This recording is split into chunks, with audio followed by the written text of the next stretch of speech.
Pag-usapan natin ang Paksilika. I know na matagal na nga itong pinag-uusapan and napanood ko rin kasi kagabi yung sa KMJS nung tinapik ka nila ito and so gusto ko lang pag-usapan. Sobrang awang-awa ko doon sa babaeng umiiyak na nakatira nga siya doon sa community kung saan nga itatayo yung Paksilika. Isipin mo yun papalayasin sila sa isang lugar na ang tagal na nga nilang nakatira doon kaya mararamdaman mo din talaga yung galit and pag-aalala nila kasi nga who knows kung saan sila mapupunta eh. Sabi pa ng mga opisyal, magtiwala lang po kayo para sa inyo po to, makakatulong yan. Ano magtitiwala yung mga Filipino kung sa simulat sa pool, niloloko na sila ng sariling gobyerno nila. Relevant na example sa mga Filipino, yung flood control, may nakinabang ba? Yung mga pondo sa iba't ibang sangay nga ng gobyerno, yung mga project na sobrang over budget, napapakinabangan ba ng karamihan sa mga Filipino? Oo, may nakikinabang. Pero yung mga kurakot at mga demonyong opisyal, dito sa Pilipinas lang. Maraming iba't ibang sangay ng issue itong Paksilika, so pag-usapan natin. Disclaimer lang, I'm not an expert, so feel free to correct or to call me out if may masabi akong mali.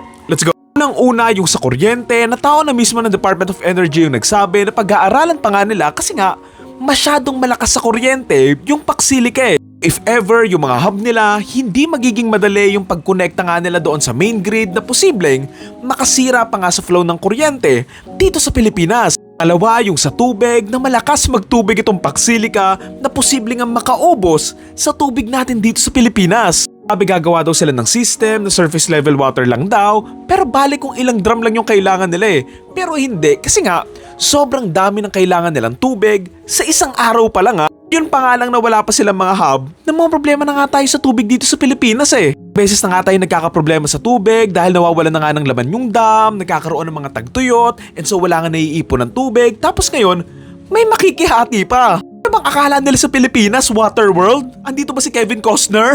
Problema na nga natin yung tubig, tapos may makikihating kaaway pa. Sabi sa tubig ulan daw, bali sana kung araw-araw umuulan sa Pilipinas na parang panahon ni Noe. Pero hindi naman, bibihira na nga lang umulan, tapos yung makukolekta pa, hahatiin pa, o diba, suga pa masyado eh. Anong mangyayari kung worst case scenario matagal ngang hindi umulan, tapos naubusan nga sila ng tubig, syempre, huhugot sila sa mga katabing mga lugar, and paano kung maubos din doon?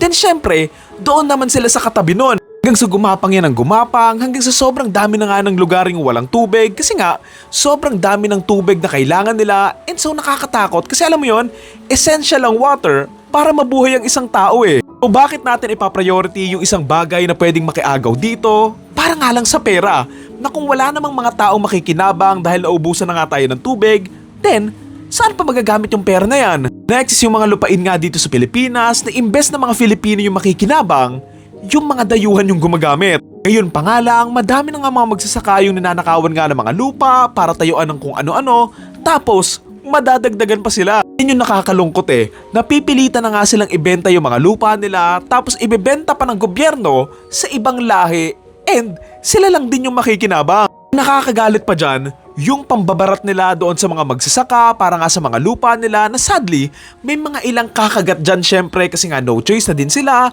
and syempre napapressure nga din sila na tanggapin na nga lang yung pera kaysa wala silang makuha. Sobrang nakakalungkot na masyadong binabalasubas yung mga magsasaka at mga kapwa nga natin Filipino ng sarili nga nilang gobyerno na puro sila investment kasi yan, yayaman, gaganda ekonomiya natin. Pero for the past decades and so, sobrang dami pa rin naghihirap ng mga Filipino for the same issues tapos magpapasok pa sila ng panibagong problema. Kaya even if sabihin nila na makakapagbigay nga to ng mga quality ng mga trabaho na posibleng umangat nga yung Pilipinas sa pag-usbong nga ng teknolohiya na ito, is it really worth the sacrifice? Nakikinabang ba talaga yung mga Filipino or yung mga mayayaman at mga politiko lang yung makakakuha ng something dito? Di lang magagandang projects ang kailangan natin. Kailangan natin ng malinis at maayos na gobyerno kasi regardless if makasali or mapasok man natin yung mga magagandang business opportunities sa iba't ibang mga bansa, if kurakot and mangmang din naman yung mga public or government officials natin, then wala din. Yung mga nasa taas nga lang yung makikinabang, tapos yung mga nasa baba, yung mga nahuhulog at natitira mga pagkain na lang, yung makukuha nila. Oo, okay naman yung argument nila na pagmamayari nga nila yung mga lupa na yun na, sige, sa inyo yan. Pero kasi, it shows kung gaano kawalang kwenta yung gobyerno natin na willing silang magpaalis ng mga nasasakupan nila mga Filipino para sa mga projects na para sa mga dayuhan. Paulit-ulit ngang sinasabi ng mga tao doon sa may KMJS, Wala daw silang ginawa na public consultation man lang, na kesyo sinasabi nilang wala naman daw nakatira doon masyado, pero may pinakita silang isang buong functioning na community. So alam mo yon? Ano yan? Parang katulad yan nung sa may basurahan sa bundok ah.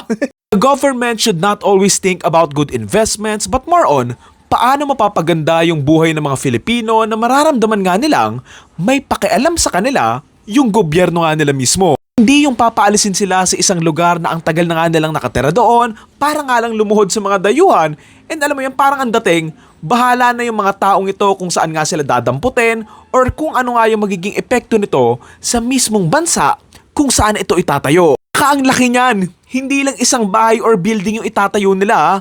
Like ano ba yung sabi nila? Halos 400 na Philippine Arena daw yung laki. Nakakalungkot at nakakagalit pa dyan para nga lang maitayo yan. Sisirain nga nila yung magandang kalikasan ng Pilipinas, tapos huhugutin nga ng huhugutin yung mga natural resources natin para nga sa mga ganitong proyekto na dayuhan nga lang din yung makakaangat, and tayo mga Filipino, wala. Saktuhan lang yung mga scripts lang yung sa atin. Kaliwat ka ng pagmimina pa nga lang dito sa Pilipinas, nakakalungkot na eh. Nakakalungkot din yung pagkasira ng mga kagubatan or kabundukan para tayuan nga ng mga kondo, yung mga pagtatapon nga ng basura sa taas ng mga gubat, o di ba? Wala, awa na lang talaga sa kalikasan natin. Ano anong magandang gawin nila? Magsagawa sila ng face-to-face debate or iharap nga nila sa maraming tao itong taong nagpapalakad nga ng project na ito at magkaroon nga ng maayos na sagutan or Q&A. Siyempre madali lang yung magpe-presscon ka na walang random na magtatanong sa'yo and lahat ng sagot mo nakabisado or na-review mo na and meron ka ng script, kasi dyan mo nga malalaman sa isang face-to-face debate kung gaano mo kaalam talaga yung project mo, and dyan mo makikita kung kaya mo bang sabihin yung mga sinasabi mo if mismo mga taong matatamaan yung makakausap mo. Siyempre, puro positive yung sasabihin mo kasi project mo yan eh. Diyan kayo yayaman, and siyempre, kung ikaw yung nagtitinda, hindi ka magsasabi ng negative about sa product mo. Kasi nga, the moment na malaman nila yung mga negative about your product, most likely, wala nang bibili. Pero may mga trabaho, yayaman ng Pilipinas, pero that remains to be seen eh. Paano kung di mangyari yon? Mananagot ba sila tapos ibabalik ba nila sa dating itsura yung nature na yon? Hindi naman eh. Hirap kasi sa mga taong sumusuporta dito, hindi naman sila yung directly na matatamaan eh.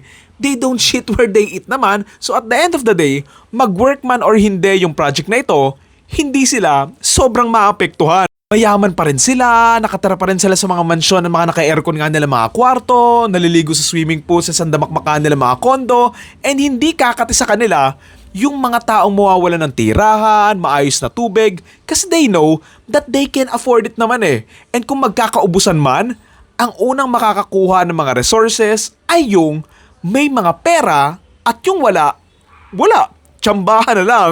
Ayun, sa mga ganitong proyekto na I know it's not that easy, magkaroon sana ng voting system ganon, and hindi lang yung ilang tao lang yung nagde-decide sa mga ganitong kalaking decision making. At the end of the day, itong mga politiko and yung mga nakaupo, mapapalitan yan eh, maaalis, pero yung mga projects na yan, it would last years or decades na if pangit yung kalalabasan yan, ang magdudusa din ay tayo ring mga Filipino. Nakakalungkot kasi ang dating, parang hindi nagkaroon ng value yung boses ng mga Filipino para sa mga ganitong projects na posibleng makasira sa sarili nating bansa. So ayun lang naman, magtiwala kayo sa akin kasi alam nyo, top 1 ako sa PE, sa Science, sa Social Studies, and nag-tripit din ako sa spelling bee sa school namin. Jokes aside, maka Marcos ka man or maka Duterte, if wala kang pakialam sa sarili mong bansa at sa kapwa mo Filipino, at kung hindi ka nakakaramdam ng kahit kaunting awa, then, anong klaseng tao ka? Yun lang. Thank you.